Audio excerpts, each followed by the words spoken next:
గనక దగ్గర లేకపోతే ఇతని పరిస్థితి ఏమైపోయేదో అని అంటాడు. ఇంకా నేను ఇతన్ని రోజు చూస్తాను, ఇతను నాకు తెలుసు, రోజు సభలోకి వస్తాడు, అందరూ నన్ను పొగుడుతారు, కానీ ఇతను మాత్రం కేవలం చూస్తూ ఉంటాడు, ఏమీ మాట్లాడడు, నన్ను ఏమి పొగడడు, చూస్తూ ఉంటాడు, కాసేపు అయ్యాక వెళ్ళిపోతాడు.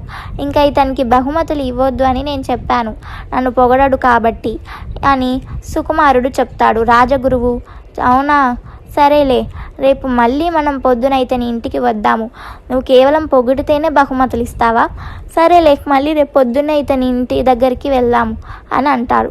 ఇంకా పొద్దున అవుతుంది. పొద్దున అయ్యాక మళ్ళీ అదే వేషంలో ఇద్దరు, రాజగురువు సుకుమారుడు, ఆ బ్రాహ్మణుడి ఇంటికి వెళ్తారు. వెళ్ళాక బ్రాహ్మణుడు, ఏమైంది, నా ఆతిథ్యం మీకు నచ్చలేదా, అర్ధరాత్రి అలా వెళ్ళిపోయారు, ఏమన్నా తప్పు జరిగిందా అని అడుగుతాడు. ఇంకా రాజగురువు సుకుమారుణ్ణి పరిచయం చేస్తూ,